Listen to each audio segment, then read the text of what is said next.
Hello everyone, स्वागत है आप सबका आपके अपने यूट्यूब चैनल विकृति का विज्ञान में। मैं फिर हाजिर हूँ एक नई वीडियो एक नए टॉपिक के साथ। आज की वीडियो में हम जिस डिजीज के बारे में बात करने जा रहे हैं वो एक पैरासाइटिक डिजीज है और लिम्फेटिक सिस्टम को इन्वॉल्व करती है।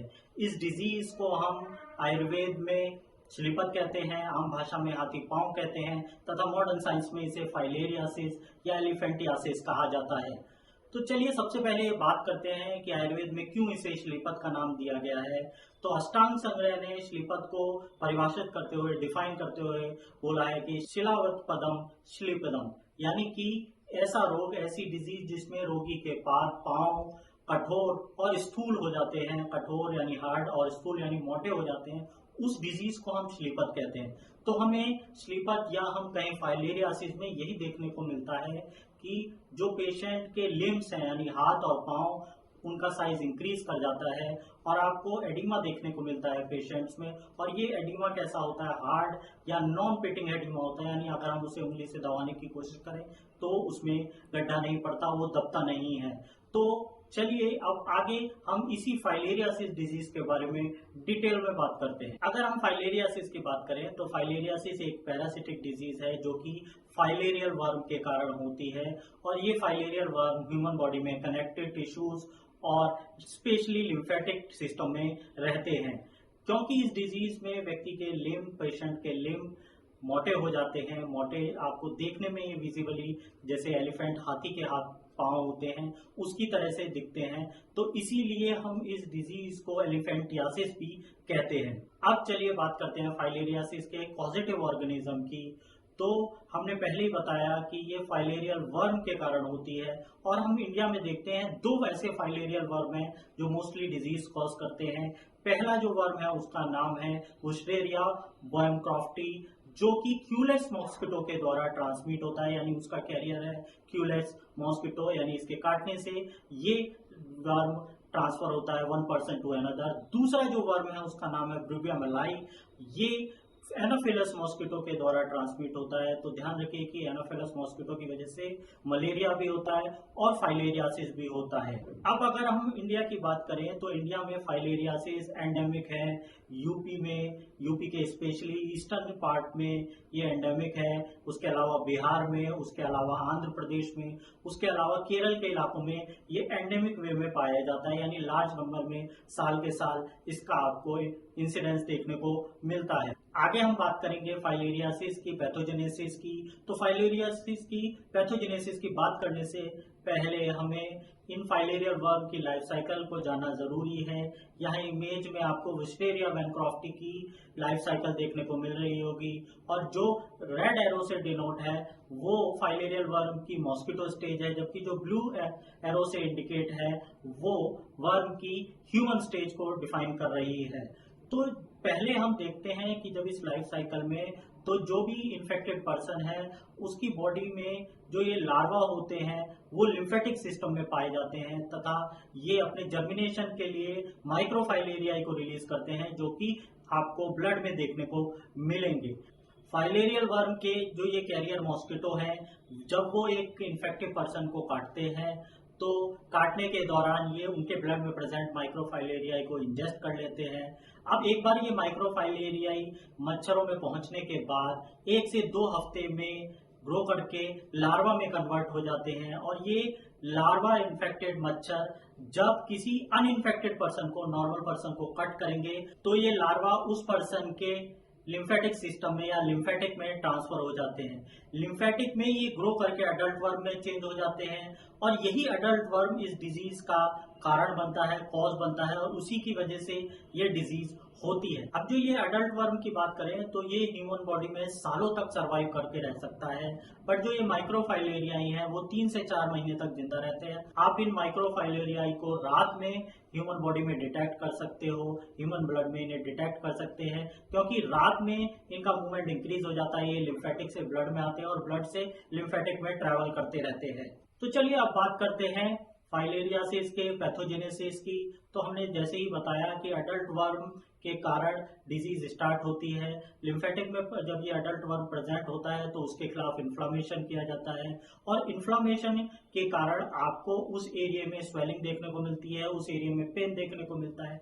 जो ये स्वेलिंग होगी वो पिटिंग टाइप की होगी। पिटिंग टाइप का मतलब क्या है? जब हम इस एरिया को, इस एडिमा को, इस स्वेलिंग को दबा के देखेंगे, उंगली से प्रेस करके देखेंगे, तो ये दब जाएगा, इसमें गड्ढा बन जाएगा। अब जो ये इन्फ्लामेशन चल रहा है अडल्ट वर्म के खिलाफ, उसके कारण लिम्फेटिक का भी डिस्ट्रक्शन होता है, और उस लिम्फेटिक डिस्ट्रक्शन को हील किया जाता है फाइब्रोसिस के द्वारा, जिसके कारण लिम्फेटिक फ्लो में ऑब्स्ट्रक्शन क्रिएट होता है। तो ये लिम्फेटिक फ्लो के ऑब्स्ट्रक्शन के कारण लिम्फेटिक फ्लूइड लीक आउट करके टिश्यू स्पेसेस में आने लगता है, क्योंकि इसमें लिम्फ प्रेजेंट है, लिम्फ जो कि हाईली प्रोटीनियस होते हैं, उसके कारण से वहां स्वेलिंग बनती है, और ये स्वेलिंग आपको हार्ड और नॉन पिटिंग टाइप की एडिमा या स्वेलिंग देखने को मिलेगी। यानी हम इसे उंगली से प्रेस करके अगर दबाएंगे तो इसमें गड्ढा नहीं बनेगा, ये दबेगा नहीं, ये हार्ड टाइप की होगी। तो चलिए बात करते हैं फाइलेरियासिस के क्लिनिकल प्रेजेंटेशन की। तो फाइलेरियासिस के आपको वेरियस क्लिनिकल प्रेजेंटेशन देखने को मिलते हैं। हम इन्हीं सारे क्लिनिकल प्रेजेंटेशन की आगे बात करते हैं। अगर पहले क्लिनिकल प्रेजेंटेशन की बात करें तो पेशेंट में आपको एसिम्प्टोमेटिक माइक्रोफाइलेरिमिया देखने को मिल सकता है। ये ज़्यादातर एंडेमिक एरिया में देखने को मिलता है, और उनमें भी specially southern part of India में ज़्यादा देखने को मिलता है। इसमें पेशेंट में ओवर डिजीज नहीं होती, यानी पेशेंट एसिम्प्टोमेटिक रहते हैं। और अगर हम पेशेंट के ब्लड में को जांच करवाएं तो उसमें आपको लार्ज नंबर में सर्कुलेटरी माइक्रोफाइलेरिया मिल सकते हैं। यह सब क्लिनिकल डिजीज प्रेजेंट हो सकती है माइक्रोस्कोपिक हीमोचूरिया के रूप में या प्रोटीन यूरिया के रूप में। साथ ही अगर आप पेशेंटों में यूएसजी करवाते हैं तो मेल पेशेंट में आपको स्क्रोटल एरिया में तथा फीमेल पेशेंट में ब्रेस्ट एरिया में आपको डायलेटेड लिम्फेटिक देखने को मिल सकती हैं।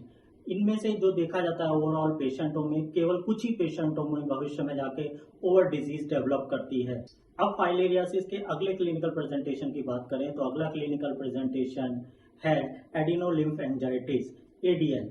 इसमें क्या देखने को मिलता है? इसमें पेशेंटों में आपको हाई ग्रेड फीवर देखने को मिलेगा। इसके अलावा आपको लिम्फेंजाइटिस या लिम्फ एडिनाइटिस देखने को मिल सकती है। लिम्फेंजाइटिस का मतलब है कि लिम्फेटिक वेसल्स का इन्फ्लामेशन, तथा लिम्फ एडिनाइटिस का मतलब है लिम्फ नोड का इन्फ्लामेशन। इन्वॉल्व एरिया में आपको पिटिंग टाइप ऑफ एडिमा देखने को मिल सकता है, जो कि छूने पे आपको वार्म, रेड और पेनफुल मिलेगा। इसके अलावा रीजनल लिम्फ नोड का आपको एनलार्जमेंट भी मिल सकता है। अगर पेशेंट में अपर लिम्फ की डिजीज हुई है तो आपको एपिट्रोक्लियर तथा एक्सिलरी लिम्फ नोड का एनलार्जमेंट मिल सकता है। अगर लोअर लिम्फ डिजीज हुई है पेशेंटों में तो आपको इंग्वाइनल लिम्फ नोड का एनलार्जमेंट देखने को मिल सकता है। ज्यादातर हमें लोअर लिम्फ डिजीज देखने को मिलती है। इसके अलावा आपको अफेक्टेड एरिया में, इन्वॉल्व एरिया में ब्लू लाइन के रूप में थ्रोम्बोफ्लेबाइटिस भी देखने को मिल सकती है। आपको पेशेंटों में जेनाइटल लिम्फेटिक का भी इन्वॉल्वमेंट देखने को मिल सकता है, और इसकी वजह से पेशेंटों में एपिडिडिमाइटिस होता है, और आपको स्क्रोटल एरिया में पेन तथा टेंडरनेस देखने को मिलेगी। ज्यादातर ये देखा जाता है कि बेनक्रॉफ्टी के इन्फेक्शन में इस तरीके का आपको क्लिनिकल प्रेजेंटेशन देखने को मिलता है। ब्रुगिया मेलाई के इन्फेक्शन के कारण आपको लोकल एब्सेस भी देखने को मिल सकता है, जो बाद में रप्चर कर जाता है और उस जगह अल्सर फॉर्मेशन आपको देखने को मिल सकता है। अब अगले क्लिनिकल प्रेजेंटेशन की बात करें तो आपको अगला क्लिनिकल प्रेजेंटेशन डर्मेटो लिम्फ एंजियोएडिनाइटिस के रूप में मिल सकता है, जिसे हम डीएलए भी कहते हैं। ये ज्यादातर आपको एंडेमिक एरियाज में देखने को मिलेगा, और ये बॉडी के उस पार्ट में होता है ज्यादातर जहां पे किसी ट्रॉमा की हिस्ट्री रही हो, और इसमें पेशेंट को हाई ग्रेड फीवर होता है।